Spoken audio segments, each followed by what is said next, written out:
Oi, tudo bem com você? Vamos falar um pouquinho sobre diabetes gestacional? Diabetes já é difícil, né? Imagina na gestante. Traz algumas complicações, precisa de muita atenção, acompanhamento no ambulatório de pré-natal de alto risco, talvez precise até de algum momento de internação. Em alguns momentos precisa de medicação, em outros não. Mas isso nós vamos falar depois da vinheta.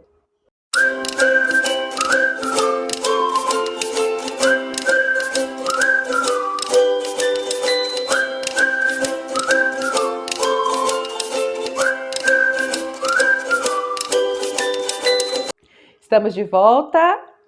Nós estamos falando hoje sobre diabetes gestacional.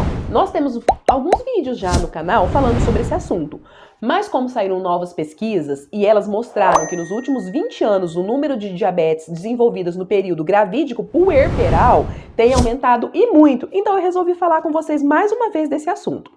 Por que no período gravídico puerperal? Porque o diabetes, nesse caso aqui dessa pesquisa, está mostrando que ele aconteceu tanto durante a gestação, quanto também no período do puerpério, que é os 45 dias logo após o nascimento do bebê. Então, esse diabetes gestacional, aliás, existem vários tipos de hiperglicemia no período gestacional, e nós vamos dividi-lo daqui a pouquinho. Eu anotei aqui para vocês uns pontos importantes para a gente falar. Por que é que acontece, então, essa diabetes gestacional? Devido à idade materna, as mães estão gestando mais velhas, devido ao aumento também da obesidade, a população está mais obesa, e também falta de atividade física, má alimentação. Então, estima-se que aproximadamente 58% dos casos de diabetes mellitus sejam atribuídos à obesidade. Do diabetes no geral, né, que eu tô falando. E o Brasil, ele é o quarto país no mundo com mais incidência de casos de diabetes. Mas por que nós vamos falar aqui do diabetes especificamente? Estima-se aqui na pesquisa, olha só, 21,8 bilhões de dólares são gastos anualmente só para tratamento do diabetes, devido a várias complicações que ele traz. O diabetes gestacional, ele pode trazer complicações tanto para a gestante quanto para o bebê, tanto a curto como a longo prazo, depois na infância, na fase adulta, depois que tiver esse bebê nascido, não é só na fase da gestação, não. E o que acontece então? A estimativa dessa pesquisa que foi feita mostra que a cada 6 nascimentos vai ocorrer em mulheres com alguma forma de hiperglicemia durante a gestação. E 84% desses casos seriam decorrentes do diabetes gestacional. Por quê? Tem aquela mulher que já era diabética antes da gestação. Mas esse caso aqui, 84% é do diabetes que acontece só ali no período gestacional. Como que é classificado então?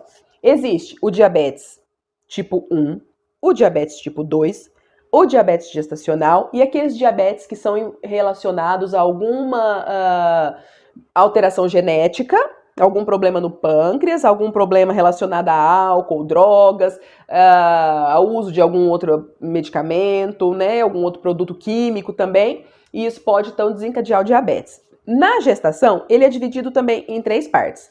O diabetes pré-gestacional, que é aquela gestante que já tinha o diabetes ou tipo 1 ou tipo 2 antes da gestação, já fazia uso de medicamento, já sabia do diagnóstico, já tratava.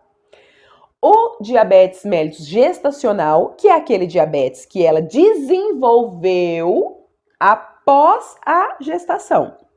E existe o overdiabetes. O que é isso? Overdiabetes é aquele diabetes que a mulher já tinha antes da gestação, mas ela não tinha conhecimento, ele não tinha sido identificado, não havia sido diagnosticado antes da gestação e só descobriu na gestação. E como que vai saber então se ela já tinha esse diabetes lá antes da gestação? Olha só, todas as gestantes devem ser testadas no exame de tolerância à glicose e aí até a 20ª semana de gestação.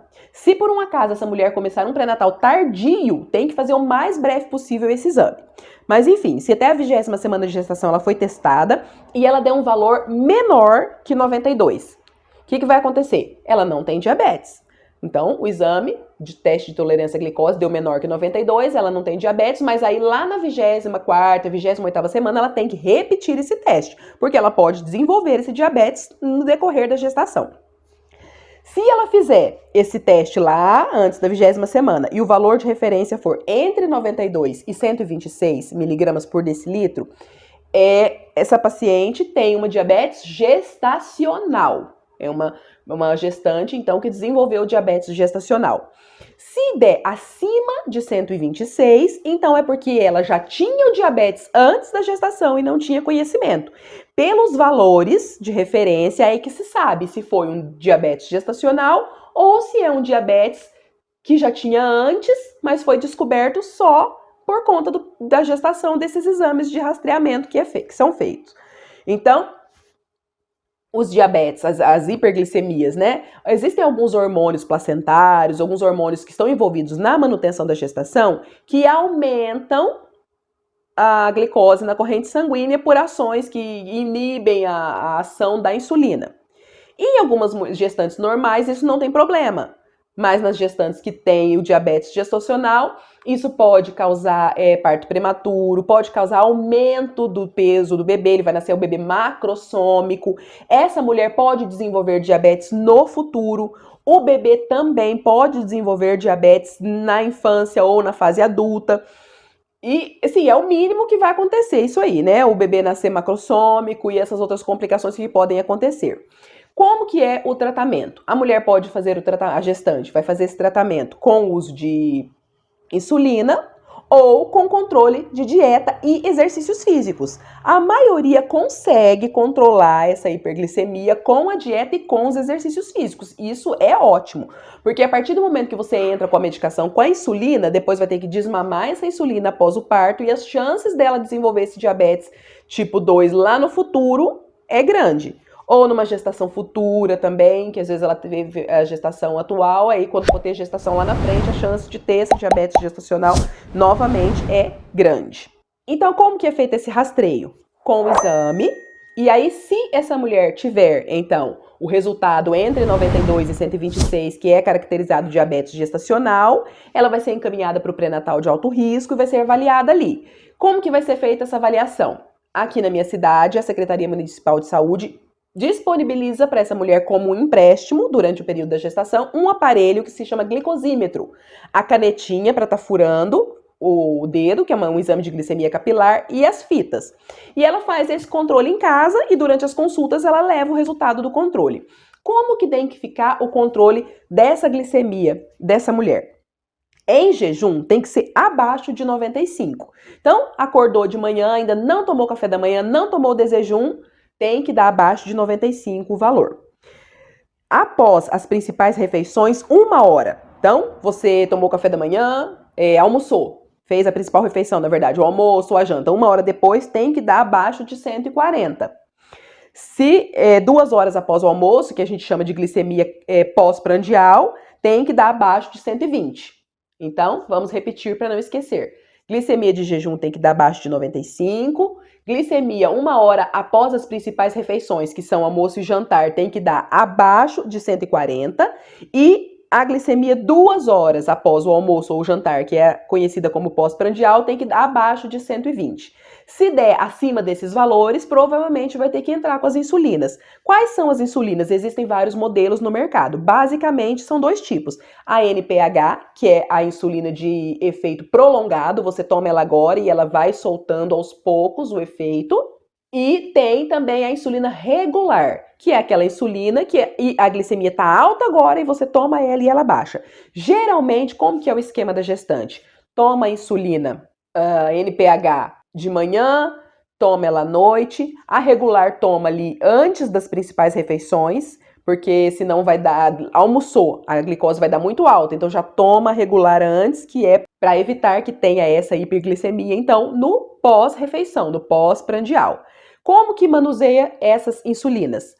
A gestante pode aplicar ou ter alguém da rede de apoio que aplica, porque como ela vai estar em casa e vai fazer esse uso contínuo, ela é treinada pela equipe de enfermagem para poder se auto-aplicar as insulinas. Existem as regiões certas para aplicar, que é esse gordinho aqui atrás do braço, em volta da barriga, em volta do umbigo. Não precisa ter medo, que essa agulha é muito fininha, muito curtinha, ela não chega lá no útero, quando a barriga tá grande, né? Às vezes dá um medinho, ela é subcutânea, ela é no tecido gorduroso, ela não é profunda, então ela não vai entrar lá na barriga, não chega no útero, na coxa aqui também. Então você pode se auto-aplicar ou pedir que alguém da sua rede de apoio aplique.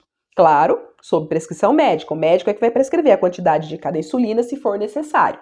E essa aplicação de insulina, ela pode ser feita junto. A NPH e a regular podem ser sim administradas em conjunto para você tomar uma picada só. Se elas estiverem prescritas no mesmo horário, você aspira primeiro a NPH e depois a regular e aplica.